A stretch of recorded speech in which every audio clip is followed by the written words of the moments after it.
अस्सलामुअलैकुम। It's me मुबीन फ़ातिमा और आप सब देख रहे हैं बायोलॉजी बाय मुबीन फ़ातिमा।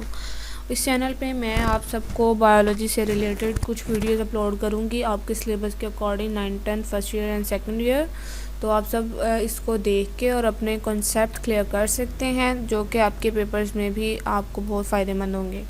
तो आज का हमारा टॉपिक है डिसऑर्डर ऑफ गट। गट का डिसऑर्डर हमने पढ़ना है, स्टमक कॉन्स्टिपेशन पढ़ना है हमने आज।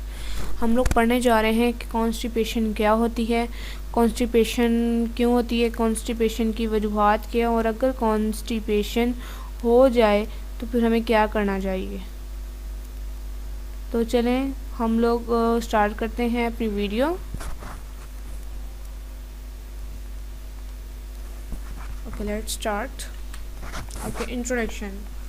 Constipation is a condition where a person experience hard feces that are difficult to eliminate.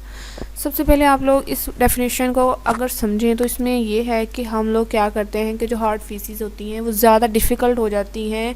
ऐसा शख्स जिसको कॉन्स्टिपेशन है उसको अपनी बॉडी से एलिमिनेट करने के लिए उसको हार्ड फीसिस बहुत डिफ़िकल्ट हो जाती हैं, यानी उसको क्रैम्प्स हो जाते हैं और उसको बहुत डिफ़िकल्ट फीलिंग आती है कि वो ये चीज़ जो है ना वो अपने जिस्म से खारिज नहीं कर सकता गंदा मादा।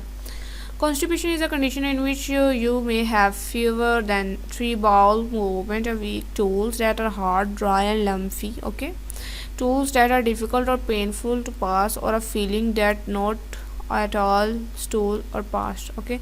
हम कह सकते हैं कि constipation इस चीज़ का नाम है कि हार्ड फीसिस को एलिमिनेट करने के लिए डिफ़िकल्टी हो जाए तो उसको हम constipation कहते हैं। अब कॉजेज़ क्या हैं कॉन्स्टिपेशन की।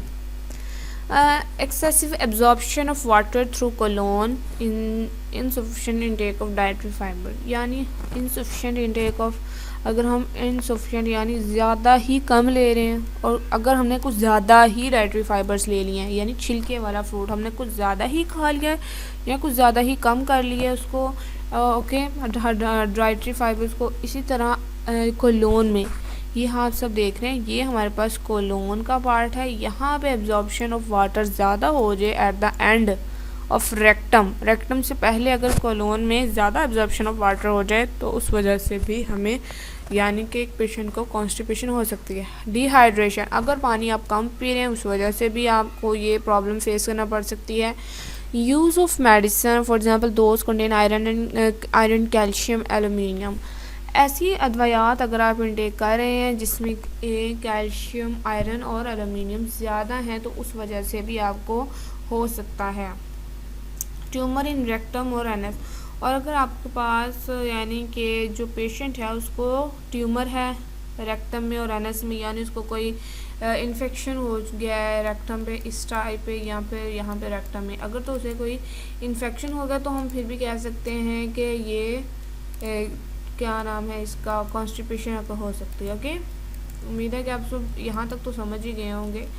इसके अलावा हम लोग ये भी कह सकते हैं कि अगर आपका जो लाइफस्टाइल है ना वो ठीक नहीं है, यानी कि आप बहुत ज़्यादा स्पाइसी फूड इंटेक कर रहे हैं, उस वजह से भी हमें कॉन्स्टिपेशन हो सकती है। और इस तरह से अगर हम कहें, ये देखें ये पिक्चर है हमारे पास, इसमें मैं आपको कुछ समझा रही हूँ कि ये ट्रांसवर्स कोलोन है, ये descending colon, ascending colon, sigmoid colon, rectum end पे आएगा यहाँ पे, this is the point of rectum, this is anus और दिस इज़ वर्मीफॉर्म अपेंडिक्स और दिस इज़ कैकियम। ये सब चीज़ें हैं। इस क्वेश्चन में अगर कॉन्स्टिपेशन आ जाए तो हमें ये वाली डायग्राम बहुत इंपॉर्टेंट है, अगर हम इसको बनाएंगे तो हमें 4 मार्क्स मिलेंगे। ओके, आगे है ट्रीटमेंट। अब कॉन्स्टिपेशन होगी, इसकी वजूहत हमने पढ़ ली, अब हम पढ़ेंगे कॉन्स्टिपेशन के कुछ ट्रीटमेंट्स होते हैं। ज़रूरी कि नहीं है पानी हम कम पी रहे हैं ज़्यादा पीने लग पड़ें, तो इससे भी आप बिल्कुल ठीक नहीं हो सकते। एक्सरसाइज हैबिट, अगर हम अपनी डेली रूटीन में एक्सरसाइज को हैबिट बना लें उससे बॉडी का जो एक्सचेंज ऑफ मटेरियल्स है वो ज़्यादा होगा, बॉडी ज़्यादा वर्कआउट करेगी, उससे क्या होगा कि बॉडी जो है ना वो अपने केमिकल्स को ज़्यादा एक्सक्रीट कर सकती है। डाइटरी फूड, आप डाइटरी फूड इनटेक करें नॉर्मल पॉइंट पे, वेजिटेबल्स खाएं, फ्रूट्स खाएं। उसके अलावा ड्रिंकिंग एक्सेस ऑफ वाटर का इंटेक ज़्यादा करें। द मेडिसिन कॉल लैक्सेटिव्स और पैराफिन, ठीक है। ये एक मेडिसिन है, ये आपने डॉक्टर की हिदायत के मुताबिक यूज़ करनी है, वैसे नहीं यूज़ करनी। वैसे ये मेडिसिन जो है कॉन्स्टिपेशन वाले पेशेंट को दी जाती है ताकि वो इसको यूज़ करें, और उससे क्या होगा कि इंसान जो जिस्म है ना वो बहुत ही हेल्पफुल होता है for the release of heart faces. Use of mild lactase like लैक्टोलोज, milk of magnesia help soften the tools.